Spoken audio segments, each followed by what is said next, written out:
Hello, everybody. A very warm welcome to Tete a Tete with Movers and Shakers. I'm Astha Tatia, your happiness coach. And today, day 9, with me is a man who has been a Doon School alumnus, who's been to Hindu College, who's been to New York Film Academy, who's been in the film industry for over a decade. Lots of accolades to his credit. But what really catches my attention is the journey that he has done, and he has emerged as a winner, or I would say as a warrior rather, because the journey is still on.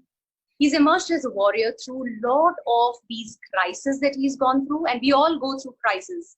And there I felt that it is very, very important that this story must come out. There is so much that all of us, all of you who are watching, need to get from this. So whether it is chronic smoking, whether it's thyroid cancer, depression, all of this, and a lot of other personal crises, which he's going to talk about in a short while. But what is important is, how did he emerge out of it and taking it to the next level? He's now gotten into educating, I would say the future generations, so students from schools, colleges, universities, gearing them up for this journey, for this battle, and that too very, very beautifully. So please join me in welcoming Karthik Bajoria. Hi, Karthik. Hi, Astha. That's one of the most beautiful introductions I've ever received. You focused on the right stuff, not on the big names, but on the journey. So thank you very much. At the very outset, I want to say two things quickly to you. First, that your show and what you're doing is wonderful. There are lots of naysayers and cynics who feel that ye happiness coach kya hai, wellness coach kya hai, life coach kya hai. And I can tell you in all humility, but not to sound patronizing, that is really the critical need of the hour, because we live in such unhappy times and society, and people are so woefully unhappy. So congratulations on that and on doing this particular series. And second thing I want to very quickly say is that you've had on infinitely more accomplished and inspiring people than I, so I feel very lucky to be here. So thank you. It's my pleasure, Karthik. And I think we just got to speak. We've been connected for a while now, but we just spoke, I think, a few days back. And I don't know, somehow speaking to you, I instantly felt connected, and I felt that this has to happen. I personally wanted to hear it out because it is so, so inspiring. Every day, there are times I battle. I won't say bigger instances, but those small moments where I feel low, I don't know how to get out of it. I'm stuck. And somewhere then we kind of give up also. So sure. I think when you shared your personal things and crisis on a very broader level, I knew I had to at least hear this out. So thank you so much for being here. Thank you so much for joining. It's really a pleasure, I can tell you. Really my pleasure. Yes. Lovely. Great. So Karthik, to begin with, Doon School, Hindu College, I think a lot of youngsters aspire to be there. New York Film Academy, and then coming to, back to Jaipur, and then educating, teaching, getting into this transition. What led to this? Okay, so without getting into very gory details, my brother and I, we were both sent off to Doon School. Not the first choice, especially at the time that I went. I'm prehistoric now, so I'm talking about 1991, 1990. So in that era, even the parents who considered sending their kids to boarding school, the obvious choice was Mayo, Ajmer being close proximity, or at the most Sindhya school, Gwalior. My parents had the foresight of visiting many schools across the length and breadth of the country, and for some reason, they decided that it was going to be Doon. So I've been the beneficiary of a lot of happy accidents in my life. Having said that, I must be completely honest and share that the reason we were sent to boarding school was because the home environment was not ideal. I think it was a very wise decision to two people's part who weren't getting along, to at least ensure that the children escaped that kind of atmosphere all the time. So that's the sort of backdrop in which I went to Doon. And Doon was a very, very liberating experience because in it, more than the... So Karthik, I think there's some network issue. You froze for a while. Yeah, now you're back. Okay. So yeah, so Doon School was an eye-opening experience. Not so much for the reasons that it's known for. Of course, there was a lot of camaraderie. There's a different vibe and a bond with kids that you live day in and day out with for 8 months of every given year. There's, of course, it's one of the best schools. There's a lot of exposure, extracurricular, etc., etc. But primarily in my case, I found in a few of my masters and teachers at that school, people who finally encouraged me to look within, to explore what I really was passionate about, expose me to those aspects of life, and then in a very non-preachy, unsaid way, instill in me the confidence of pursuing those passions I had discovered throughout my life. My own music head of department, for example, at the Doon School was somebody who was, I dare say, a musician despite his own family's wishes. They would have probably liked him to go in another direction, but he ran away. He done all kinds of things. He drove a taxi in Australia, but only because he was so desperately wanting to pursue his passion, and that's what he did. And he became a shagird of Ustad Abdul Halim Jafar Khan Sahab and learned the sitar. And so there was this bunch of 2-3 people who basically showed me that inner contentment and happiness could only come if you discovered and pursued what you really loved to do. It's as simple as that. That's the greatest lesson I learned at school. And years later, while I dabbled in many things that I enjoyed partially, there was this nagging feeling inside me that perhaps my reason to exist on this planet is something different. And then while my wife and I were in the media working in Bombay, by chance I got to go into a classroom to take some fill-in classes and realized that was it. It was like that eureka moment that scientists have, where I felt perhaps that because I'm not a trained teacher, I don't come with a certain theoretical baggage and a sort of myopic sense of approaching this whole thing, not to belittle the effort that our teachers make at all. But I think there was a slight freshness to it that perhaps students connected with, and I found more and more that I was being able to influence them. And once we moved back to Jaipur, having had our fill of the glamorous media industry, teaching has happily become my major preoccupation. Wow. So what started as just a fill-in class led to your discovery of your purpose or your passion, and then your yes. And I want to very quickly add, Astha, this happened. Give me some more, like what are you doing when it comes to educating? Yeah, sorry, you were saying something, Karthik? I'm sorry, I was just saying, I very quickly want to add that this realization itself came to me in my early to mid 30s. So what I also want to say is that that's perfectly fine. There's such tremendous pressure these days on students and kids to figure out exactly what life path they're going to take, from education to career to everything else. Really young kids are expected by their parents and society to know ki wo exactly is step ke baad kaun sa step lenge. And I keep telling them it's just fine. It's normal to be confused.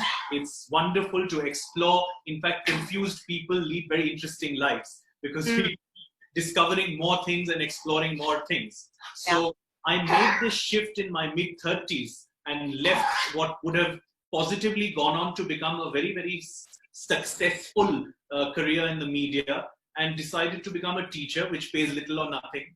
But my God, the satisfaction that I get is simply incomparable. I'm sure. And I see that, I sense that as you're talking, the fulfillment, the satisfaction that you draw out of what you're doing. So, Karthik, now that you are into teaching, into educating, what are you exactly doing? Like you did say that there's no theoretical baggage, which actually is brings a very different flavor. It all comes from your experience, your life experience, and the practical experience. But what do you really do, as in with the school students, college students? Right. Yeah. So again, like I said earlier, there have been lots of happy accidents. So another happy accident has been that because of my academic and earlier professional background, which is English honors, filmmaking, advertising, and then a stint in the media, I was already writing since many years. And so there's a certain, I suppose, expertise in communication skills. The happy accident part of it is that I feel that communication skills, therefore, is a great way of connecting with students, teaching them that very, very valuable life skill of communicating effectively, whether it's writing or public speaking. But us bahane se, what I essentially try and do is really what my teachers, mentors like Mr. Sandeep Sethi in Jaipur and my teachers back at Doon did for me, is to liberate the student's mind, is to compel them to look inwards, to look outwards, to sort of get out of whatever preconceived shells or biases that they may unconsciously be inhabiting. Because children take it upon themselves कि अच्छा हमारे parents ऐसे हैं, हमारी family ऐसे है, ये हमारे से expected है. It doesn't even have to be that a parent sits a child down and says तुम्हें CA ही करना है. It doesn't have to happen that way. Children assume it in any case, right? So my idea is to cajole, nudge, and instigate each child in every class of mine to say, hey, what do I really, really love to do? And what do I have a natural flair or talent for? And then I promise my agenda is not to turn them into rebels, but it is certainly to turn them into individuals who have the courage of conviction to say that, hey, I am damn interested in photography. I'm reasonably good at it. Maybe I won't earn pots and pots of money in the initial 5 years. I won't get a starting Mota corporate package that I would post my MBA, but I am still going to do this because at the end of the day, I'll have no regrets and I'll be happy. So tell me, Karthik, is it not somewhere contradicting the whole, I won't say pedagogy, but yes, the whole structure on which the school education, the formative years, the way it's structured, we are the schools are so passionate about results. They're so result oriented, and I won't say they are kind of pressurizing, but somewhere the whole idea is to get into a nice career, high paying jobs, and that's what the parents also want somewhere. And then bringing on this, how does it fit into the whole system which is there? That's an excellent question. It doesn't fit. But the thing here is that, I've thought about this objectively, neither are schools to blame, nor are parents to blame. This is something that has developed over generations of societal, sociological formation. It's happened as a result of a certain cycle that a country is in, where if you come from if you come from very humble and modest roots, then it is generally dictated again, consciously or unconsciously, that aspiration means you aspire to more wealth or more money. These are things that develop over generations. Patriarchy also has a role to play in it. Whether it's schools or parents, to me, is a very chicken and egg situation. But I can tell you that there are schools who might be, reluctantly or per force propagating 95%, etc., etc. पर वो साथ साथ दूसरी चीज भी कर रहे हैं. Okay. There are schools, there are educators, there are parents who realize the merit of true happiness and contentment, and not just blindly following the herd. To tell you something, share something funny, because we were working in Bombay for so long, and there was such a huge corporate sector and culture there.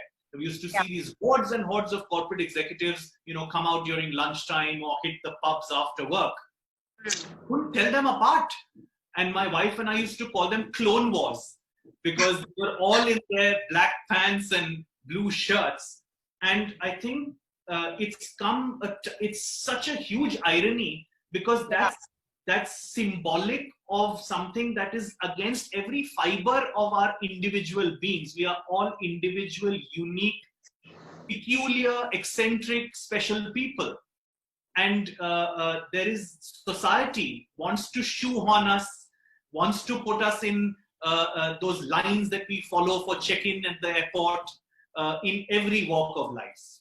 And this will happen. I promise you, slowly but surely, as society becomes wealthier and more confident, this need to push children into those four pre-approved jobs or areas of study and career, it will start to lessen. Why should I lie? I am teaching, and it's very convenient for me to take this moral high ground. I'm teaching because I'm one of those deeply privileged people who doesn't have to depend only on this for my bread and butter. But because of that, I also believe that if people in relatively privileged positions don't take those risks, if families who are samarth and well-to-do don't allow their children to experiment and follow their passions, then who's going to do it? Certainly not a daily wage laborer's child. True. Got it. So when you got into exploring and you just went with the flow, and maybe in your 30s you discovered that this is where your heart lies, which is teaching, and somehow if I have to draw a parallel, and if I say that is a great thing to do, I got this for myself, being an engineer MBA, I was into corporate for 9 years, and then I came to this coaching, which is my passion. Right. So I can so relate to what you're saying. But don't you think it is risky from the standards of, I would say, if we are to talk about everybody doing it, exploring, and, while I agree, we are all in our time zones and things happen the way they have to. But do you think, is that what you're saying then, that yes, that's the way to go about it? Because I don't think you will maybe at once, or the first thing that you pick up is going to be your passion, your purpose. It's only on exploring that you really get to it. So is that what you're saying? If I understand your question correctly, yes, it's extremely risky. It's both risky and very tough. Let me not mince words. What I'm trying to do, especially in a relatively smaller, perhaps a little more traditional city like Jaipur as compared to a Bombay or a Delhi, is even tougher. Because the mindset of parents, families, society here, and even of students is quite different. I seem very, very scandalous to a lot of parents whose kids come to me. To just put it bluntly, that's not going to change my mission, because I'm completely convinced that no matter who you are, what your financial strata is, what your background is, you should only be trying to figure out what you love and do that. What I've also tried to do, and the way I've tried to manage this, in political terms, it's called managing expectations, is that I also talk a lot to parents. Because it's not as if, unka bachcha mere paas ghar mein aa raha hai padhne ke liye aur main usse kuch patti padha raha hu, and then the parents are like, oh my god, isko kya, iske man mein kya, iske dimag mein kya bhar diya. So, for example, if there is a set of parents, and I've had scores of them, just to give you a hypothetical example, if there's a set of parents, let's say modest government servants who want their son to necessarily get into engineering, but the son wants to go into a creative field, I will have extensive meetings relentlessly with those parents, trying to work on them on a logical standpoint, from a logical standpoint, as well as from an emotional standpoint. The former being that, look, here are examples of how these so-called alternative careers, which until 5 or 10 years back did not yield a livelihood on which one could survive, is something that's completely changed now and is changing rapidly. That's on the logical side. There's a lot of work I do with parents, and on the emotional side, appealing to their own lives and their own minds, saying that ask yourselves how happy you really are. Don't you want that for your children? So there's a lot of work that goes on actually in order to get through this message with the parents also. Parents also. And does that impact the happy leaders or the happiness quotient, if I am to say, when we talk about happy leaders of the future? Okay, so as of now, very few students stroke parents in this city, at least the ones I've been exposed to or have been exposed to me, have really sort of taken that message on. It's going to be a slow process. I don't care, because my logic is that even if 1 out of 10 of my students get it and their parents get it, it's a huge accomplishment for me. So yes, there have been examples where painfully shy and reticent kids have come out of their shell. They've discovered things about themselves that they intend to do lifelong. They've moved on to college and masters and are pursuing things that I'd like to believe they discovered during interaction between them and I. So yeah, it's happening, but it's a very small percentage. Why should I lie? Because it is still, also understand that students these days have become so busy. Their lives are so taxing.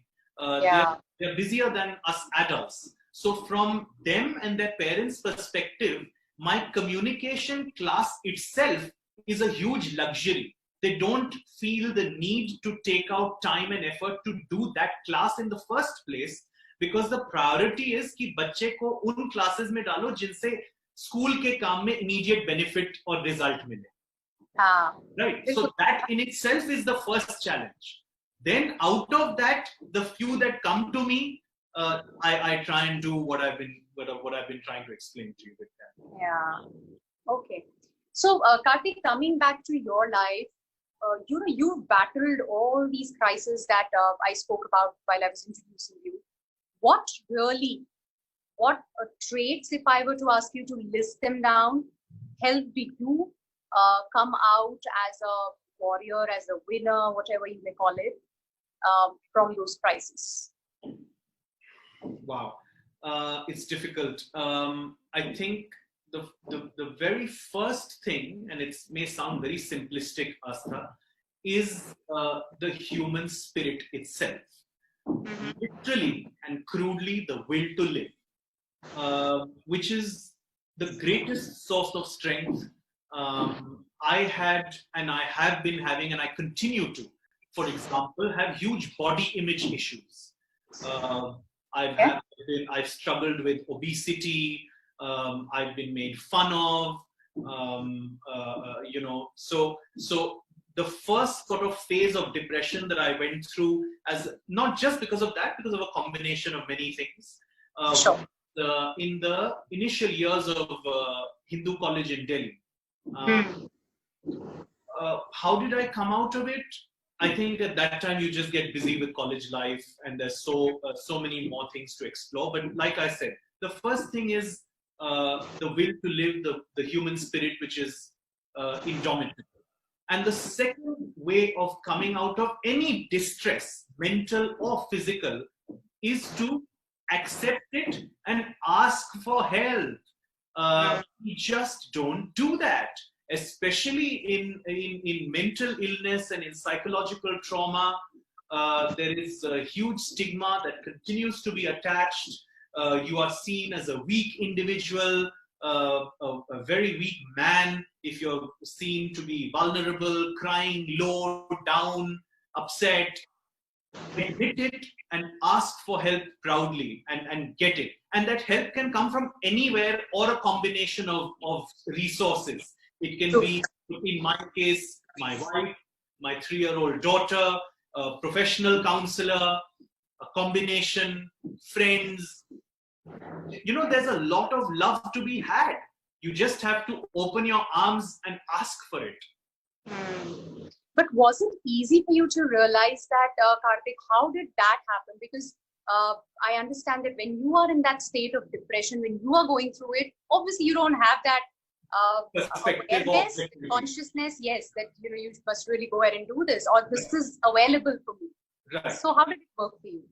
It works simply by, again, being surrounded, another happy accident, by being surrounded by people who really cared. And by that I mean friends who will tell you things you don't want to hear, but they are good for you. So my friends have been nagging me since college to quit smoking. My friends told me in college, buddy, go to a psychiatrist. You need it. It'll do you good.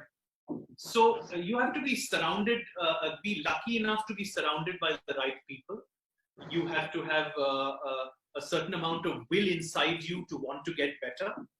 And you have to go out and get that help. And yeah. Wow. Yeah. So, how do you relate happiness to success? In this race to being successful somewhere, even if it's my passion, my purpose that I'm pursuing, in that race to become successful, somewhere we put aside happiness part of it. Yeah. So how do they relate, both of them? Okay, so the thing is, the definition of success or ambition is vastly different for different people. And I understand that what forms an individual's definition of these things is primarily familial atmosphere and philosophy, what that person has sort of grown up around and observing and seeing. So, that's really how this definition comes about. And a person who, okay, so a great example, and this is the clash that happens.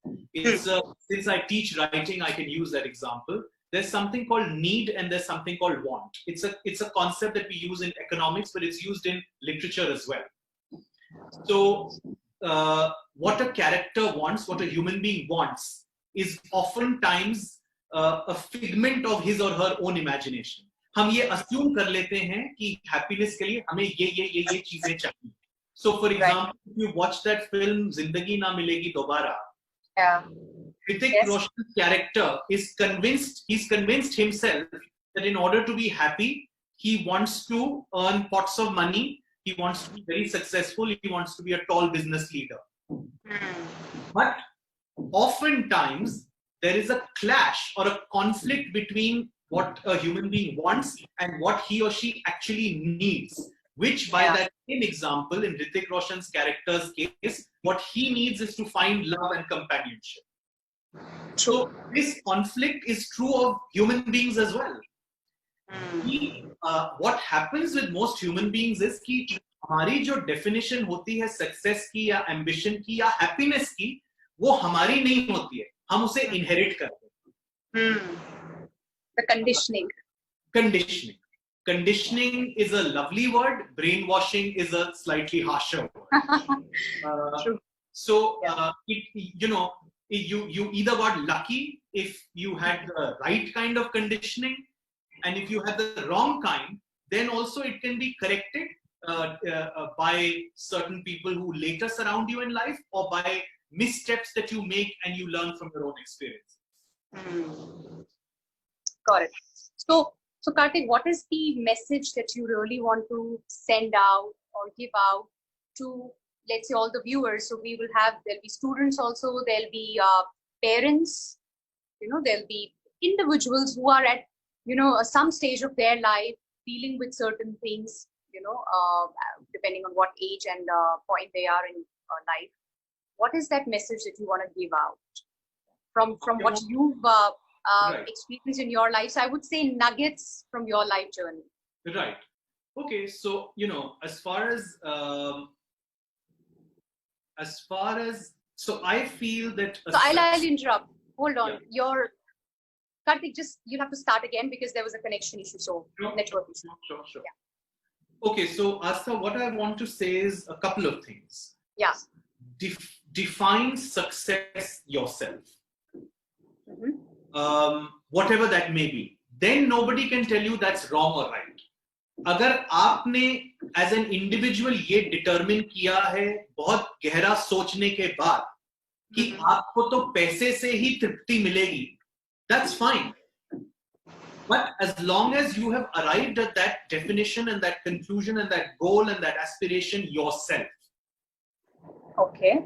So I think there's a certain process of introspection and realistic, honest introspection that people should undertake at all ages and stages of their lives. Number one. Number two message, that definition can keep changing. आपने कहीं stamp paper पे ये नहीं लिख दिया कि 15 साल का जब मैं था तो मैंने डिसाइड किया था कि मुझे तो यही खुशी देगा और फिर मैं बैक ट्रैक नहीं कर सकता. सोसाइटी की आदत है कि हमें शू ऑन करें. For example, I write extensively on education across various newspapers. Now, if I want to give 80% of these newspapers an article on art or music, they'll say, नहीं, हम ये आपसे कैसे ले लें? आप तो केवल education पे लिखिए. Right? Yeah. So it can change. We are multifaceted people. Allow yourself that luxury and that liberty and that right. Yeah. Find your own ambition, revisit it and review it, and follow it with dogged stubbornness and persistence. Wow. So I think very, very powerful. And when you were talking about the first point, when you were talking about defining success your own way, introspection, I was, in my mind, I was just wondering, what if it changes? And here you came with the same thing, that just allow yourself that liberty to let it change, so beautiful. Quickly, yeah. Astha, I'll share with you, with a lot of my students, one very standard writing thing that I make them do is I make them write a profile, whether it's a 8-year-old child or a 20-year-old child. उसमें उन्हें अपने passions के बारे में लिखना पड़ता है. Okay. And then I make them rewrite it or revisit it every 6 months to a year. Okay. So automatically, this thing is somewhere coming into that child that there's a certain amount of self-awareness and the freedom of changing one's mind. We are all maturing, evolving, developing as people. We are bound to change. It's fine. Lovely. So, Karthik, where do you connect with these students? Are you associated with schools, or do you run some classes where parents can connect with you? How does it work? Okay, so how it works is that I have very consciously chosen not to permanently associate with a particular institute or organization. There's a very selfish reason for that, because I love the opportunity of interacting with a wide, diverse set of students, be it age, what they are pursuing, stage, etc., etc. So I love the fact that one day I can go into my friend's NGO and interact with, kids there. The next day I can do my own alma mater and talk to children at a boarding school. The third day I can go into a design college and talk to kids there. So I'm not associated with anybody. I'm in that sense a freelance communications educator. Okay. I do classes at my own home But the way I've tried to divide it, Astha, very quickly is that at my home, I do one-on-one lessons. Okay. Okay. And I do workshops, but those workshops are generally then, the regular ones are through two places. One is called the Open Space Society, or TOS, and one is called Hello English, which is an online platform. So Okay. I do regular workshops with these two sort of organizations. I teach one-on-one alone at my home. And otherwise, I'm called, thankfully, all over the country to various schools, etc., to sporadic lectures or standalone workshops. So Okay. you can find me across social media, on the net, Yeah. my own website, etc. Great. So I think that's a huge opportunity. So all those of you who are watching, and if you really want to connect, you've heard it from the man himself. So just go ahead, connect with him, and that would be great. So I think, Karthik, this was amazing. And I think just to quickly summarize, and you may add on if I miss out on something, you spoke about certain very, very critical aspects where you said the human spirit. I think that was an eye opener for me. The human spirit, the will to live, to fight was there, and that helped you come out of it. And I think that is inherent. Somewhere it's there inside. When we kind of lose it, we're not aware, but I think it's there. So I just want to, yeah. since you said, Yeah. So Astha, speaking of the human spirit, in October of 2019, I was diagnosed with my thyroid cancer. And the first image or visual that came into my head was that of my daughters. Because, in any case, I think by Indian standards, Anuja and I have had our daughter quite late. I'm going to be 40 in a month's time. She's only 3 years old, our daughter, Krisha. So that time she was even younger. So the first, biggest, greatest fear I had was, oh God, what if something happens to me? What happens to my daughter? But then, it works in such a strange way that it's almost like the poison becomes the antidote, because then it was that same visual and same thought of my daughters that actually gave me the strength to fight this thing, Mm-hmm. Interesting. Yeah. Great. Thank you for sharing that. Yes. And then I think, Karthik, very important thing that you spoke about, which I see missing so many times, is the whole thing around accepting whatever it is. So acceptance and being open to seeking help. That's still a taboo, like you mentioned.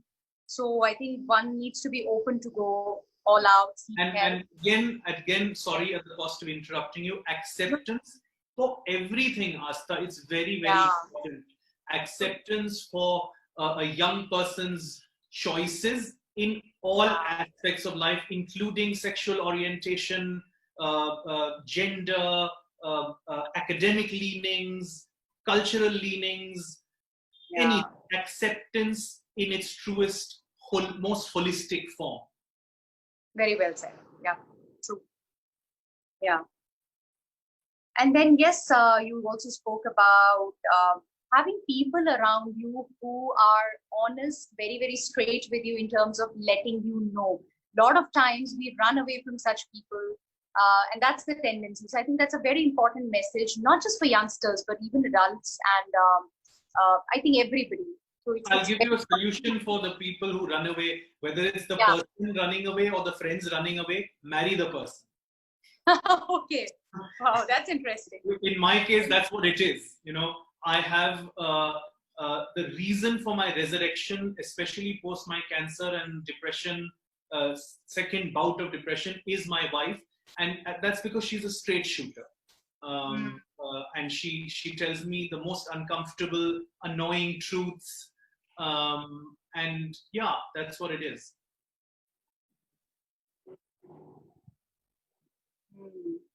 Okay, so she tells you the most annoying things. That's where we lost you. Did you say anything after that? She tells me the most inconvenient, uncomfortable, and annoying truths.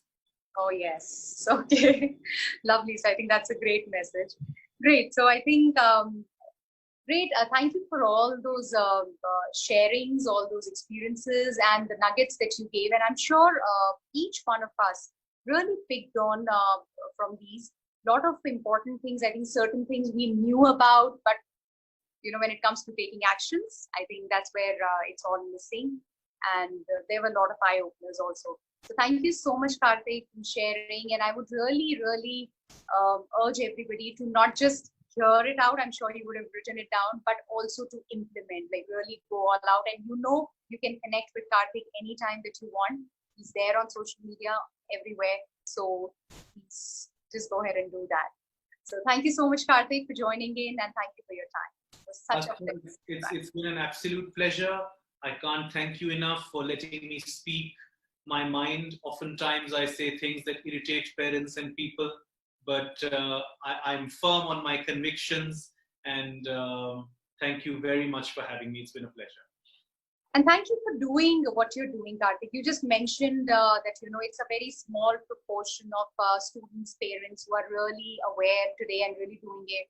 But I think what you've initiated, and you then said, I don't care, that doesn't change my mission. So which is phenomenal, because I think boond boond se ghada bharta hai. So I think if that's the attitude each one of us adopts, that's where we can look at a change. Also, what will happen is that if 1 out of these 10 students grows up to become a happy person, then people around him or her will, it takes one to ruin the cohort. Yeah. And one to make it. Very well said. Great. That's a great note that we're ending on. So thank you so much, and bye-bye. My pleasure.